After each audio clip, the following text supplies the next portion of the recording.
à la maison. Il fait frais quand même ce matin. Il fait frais, bon ils annoncent 27 quand même. Mais il fait nuageux en plus. Donc je sais pas. J'ai mis ma voiture là-bas tout au bout, à côté des arbres. Sachant qu'il ne faut pas que je tarde à la nettoyer. Parce que dans une semaine, on part à la mer. On va passer 4 jours à la mer tranquille avec les gosses. J'ai loin un truc. Il faut que je remette du liquide de lave-glace parce que j'en ai plus. Il faut que je fasse la pression des pneus. Il faut que je la nettoie à l'intérieur. Je vais te mettre sur mon tapis. Ça serait beaucoup plus simple. Donc écoute, moi j'espère que tu vas bien. Je vais prendre ma vitamine C. Hop, j'en ai racheté il y a... Dimanche, on allait chez ma mère. On allait chez mes parents, donc très bien. Et elle a l'habitude d'acheter un poulet rôti. Elle achète un poulet rôti au marché. Là, elle me dit, j'ai fait rajouter de la sauce, tout ça très bien.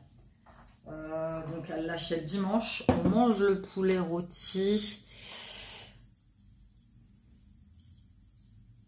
Pas lundi midi, là quand je te filme on est jeudi, on mange le poulet rôti mardi midi avec Chine, ou lundi midi, non lundi midi, je mange lundi midi, je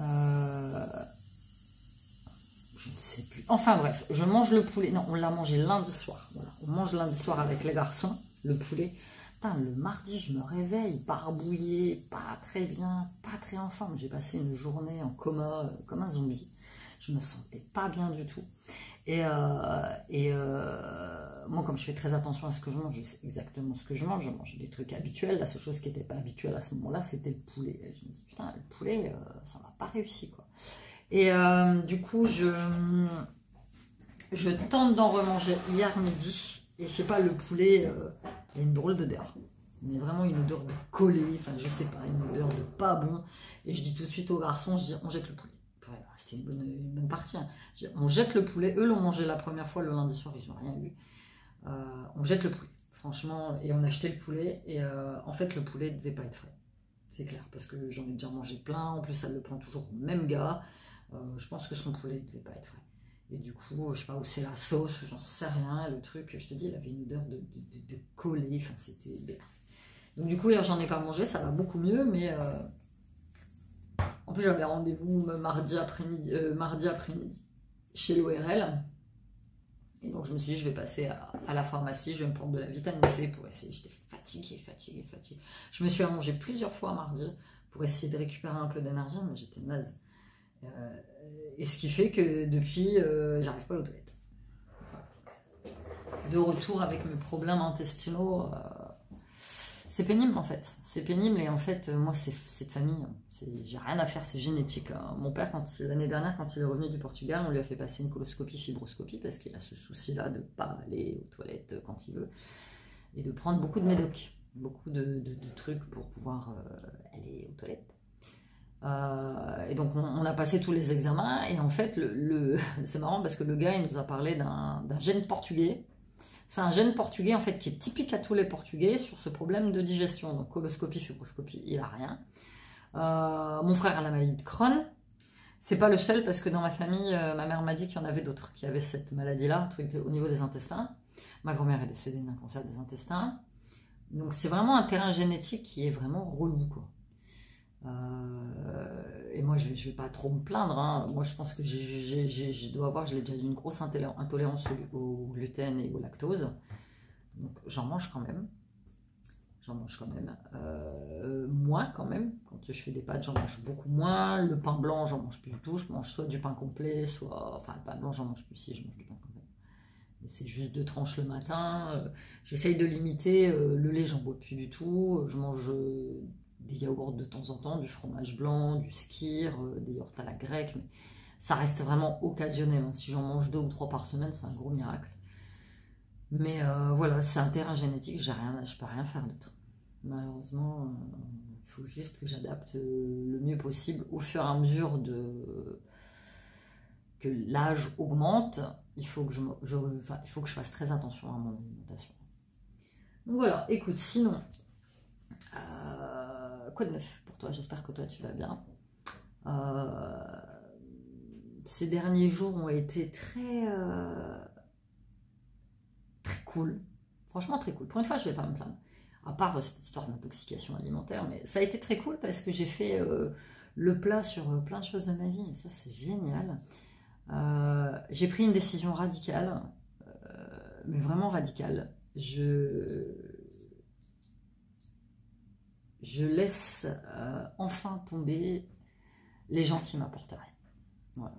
Je ne sais pas comment t'expliquer, mais ces derniers temps, j'ai encore été tellement déçue au niveau de l'amitié que ça peut paraître, tu vois, ça peut paraître idiot, mais j'en ai marre d'être déçue par les gens. J'en ai ras-le-bol d'être déçue par les gens. J'en suis venue à la conclusion que je suis mieux toute seule. Je suis mieux toute seule. Je suis mieux toute seule. Tu vois, quand c'est comme le réel que j'avais posté où on te dit je viens, et puis finalement ils viennent pas, quoi. T'étais là en train d'attendre, mais merde. T'as des gens, limite, il faut les supplier pour les voir, quoi. Non. Oh, c'est bon. Oh là là là, non. Ces derniers temps, ouais, j'ai été... à un moment donné, j'avais besoin de parler, j'avais besoin de dire des choses, et ces gens-là qui se prétendaient mes amis, tu les appelles, ils sont pas disponibles.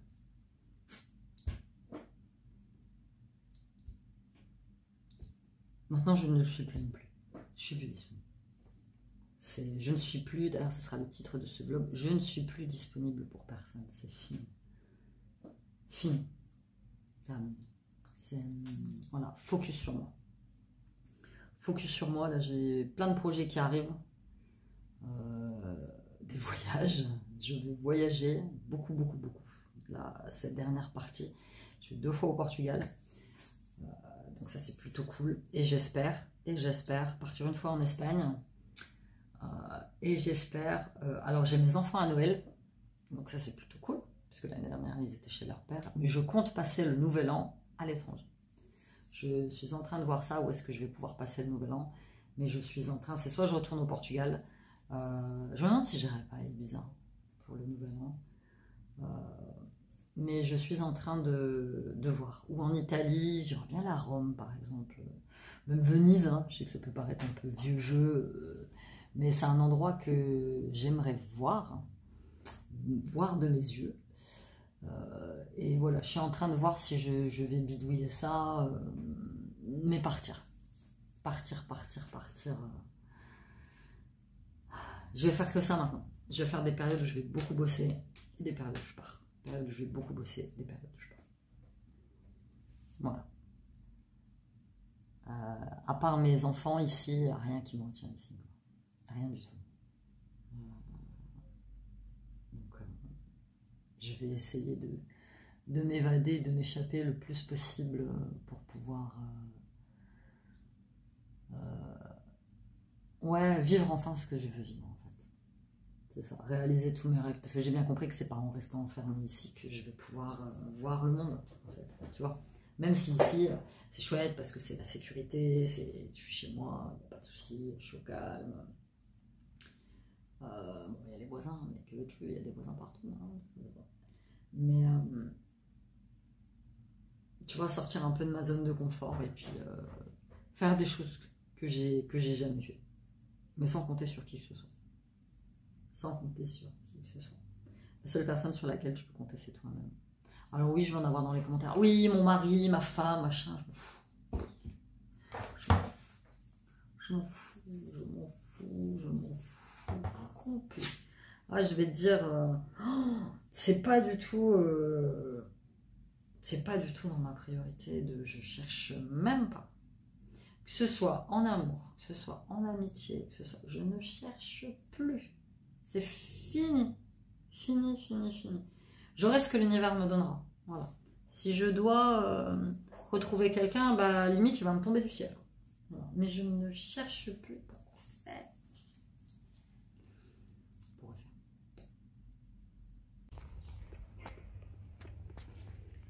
J'ai trouvé une place à l'ombre. J'ai été à la maison, je me suis changée, il faisait trop chaud. Et j'ai été chercher un short pour Silou, parce qu'il me disait qu'il avait vraiment trop chaud. Donc avant-dernière séance d'ortho, j'en ai encore une la semaine prochaine et après c'est bon. Elle voulait continuer tout le mois de juillet mais on fait une pause. Déjà parce que je pars en vacances avec les petits et que après je sais pas ce que mon ex fait avec eux. Donc pas envie de m'emmerder avec l'orthophoniste pendant les vacances. On reprendra la rentrée. Pendant combien de temps? Je ne sais pas. Parce que au début de l'année elle m'a dit je fais un bilan et on va voir si on continue. Parce que ça fait une paire d'années quand même que s'il y est. Puis moi je trouve que bah, ça va de mieux en mieux en fait. Ces problèmes de prononciation en fait c'est dû au trou qu'il a dans ses dents. Donc je sais pas trop, on va voir. Là il va avoir 10 ans, il la voit depuis qu'il a 3 ans, enfin tu vois ça fait quand même un long moment quoi. Donc elles sont jolies celles-là, regarde. Petit bouquet comme ça là, un peu enroulé. Oh, je trouve ça trop beau. Je vais recommencer à faire mon truc. Tu sais quand je venais chercher l'année dernière Silou à l'ortho, je prenais une paire de ciseaux et je coupais toutes les fleurs qui dépassaient des... pour m'en faire des bouquets. Pour la maison, j'avais des fleurs gratuites. Naturelles en plus. C'était top. Cette année, je vais refaire ça. Et puis après, il faut que j'aille retirer des thunes, il faut que j'aille mettre de l'essence. Il y en a une, elle m'a mis un commentaire. Oh, ça me manque, je te suis plus trop parce que t'es devenue trop sérieuse, tu dis plus à pas cher. Bah ouais, mais bon, c'est comme tout, hein. Tu évolues dans ta vie. Tu finis par ne plus faire des choses que tu faisais avant. Donc, c'est tout, c'est comme tout. Hein. On grandit. C'est vrai que j'ai orienté ma chaîne vers un côté un petit peu plus psycho. Et depuis que je vous fais des vlogs, en fait, parce qu'il y a encore 2-3 ans, je ne faisais pas de vlog, quasiment pas.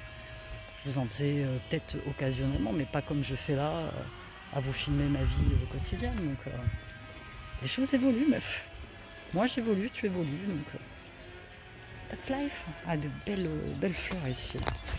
Je vais te montrer. Ce rosier-là, il est magnifique. Puis ils ont mis plein de petites plantes là.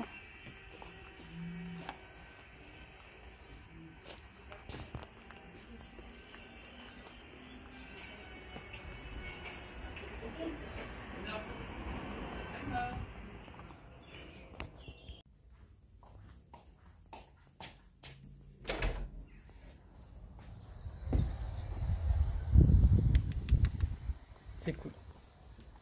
J'ai ouvert là-bas, je vais fermer ici. Je vais manger, il est midi et un quart. J'ai fait mon vernis à ongles sur mes pieds. Parce qu'il fallait que je le fasse. J'ai ressorti mes petites sandalettes. Ah, je te montre, franchement, ça fait au moins, allez, sans mentir, 8 ans, 8 ou 9 ans, je les ai. C'est des sandalettes bleues que j'avais achetées. Tu vois, elles sont toutes pourries, hein. Chez Jennifer. Oui, j'ai un petit pied, je fais du 37. Je les ai achetés, je te dis, il y a peut-être peut-être une dizaine d'années. Je les avais payé 15 balles à l'époque, c'était en solde, mais d'un confort. Écoute, je crois que c'est les seuls que j'accepte sur mes pieds. Les seuls. Alors, repas. Au menu, simple. Croque-monsieur, jambon fumé, j'ai mis. Râpé 3 fromages, je vais enlever ça. Un œuf, 2 abricots, sauce chinoise, petite exception, petit coca sans sucre. Ça m'aide à digérer en ce moment.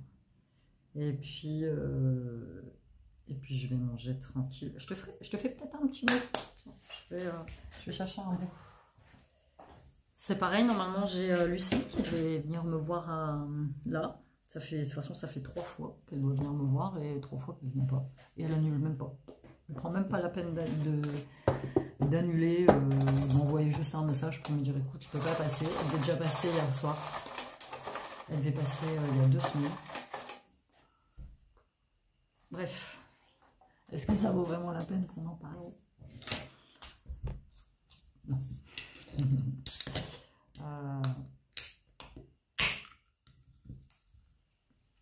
Je vais pas boire à la canette. Je suis pas fan. Je vais te raconter une anecdote du pourquoi je ne bois plus à la canette elle-même. Même quand je vais quelque part, je demande toujours un gobelet ou un truc comme ça.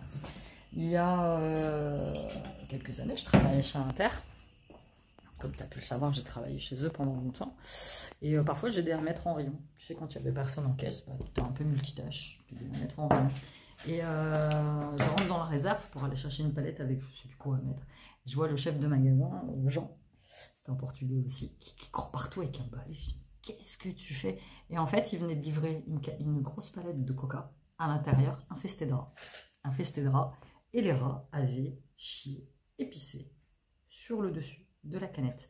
Et à chaque fois que je vois quelqu'un, même un de mes gosses, hein, enfin, quoique ils le font plus parce que je leur ai raconté plusieurs fois cette histoire, à chaque fois que j'en vois un faire ça, ça me dégoûte. Ça me dégoûte. Ne buvez pas à la canette, les gens. Ne buvez pas à la canette. C'est dégueu. Là, j'ai failli le faire, hein, mais à chaque fois, j'ai cette image qui me revient. Et je verse toujours ça dans un verre. Toujours, toujours, toujours. C'est dégueulasse. Vous ne savez pas où sont stockés les produits. Vous ne savez pas ce qui se passe dessus. Donc, ne buvez pas. Allez, on sort un petit papier. Et après, je vais manger tranquille.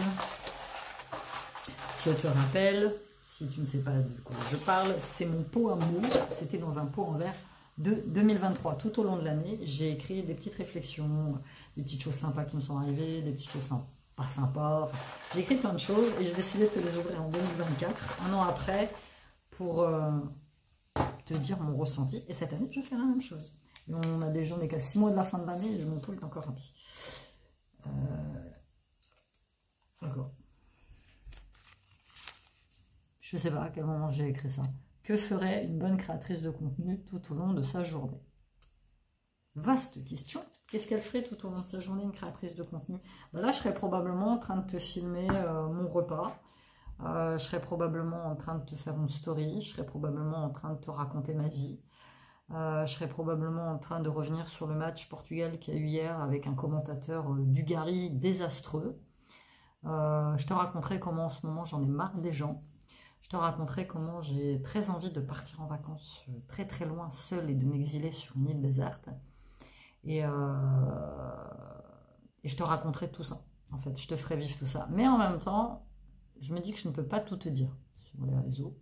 Il faut aussi que je garde beaucoup de privé. Parce que je ne te montre que ce que je veux bien te montrer, en fait. Je ne te parle de ce que je veux bien te parler. Il y a, tu peux t'en douter, plein de choses qui se passent dans ma vie, dans ma tête, autour de moi. Je ne t'en parle pas.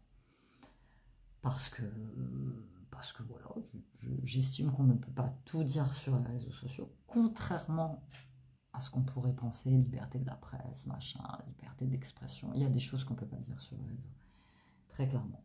Parce que tous les jours, tu côtoies des gens qui... tu vois ce que je veux dire. Donc, mais bon, pendant longtemps, je me suis amusée en tant que créatrice de contenu. Alors, on m'a déjà fait la réflexion, tu ne crées pas du contenu, tu racontes ta vie. Je crée du contenu. Ce vlog-là que tu vas voir, je vais le regarder 2 fois, 3 fois, je vais le monter. J'ai un coup de téléphone en plein milieu de mon vlog. Voilà. Je vais te le monter, je vais te faire part de réflexion, je vais te filmer mes achats, pour moi c'est créer du contenu. C'est créer du contenu pour moi, tu vois. Donc, après, j'ai déjà dit, faites ce que je fais. C'est-à-dire que vous prenez votre caméra, vous créez une chaîne YouTube et voilà. Moi j'en ai fait ma passion, c'est devenu ma passion. Je vais aller voir quand même. Moi c'est devenu ma passion. J'espère en vivre un jour pleinement, ce qui n'est pas encore le cas.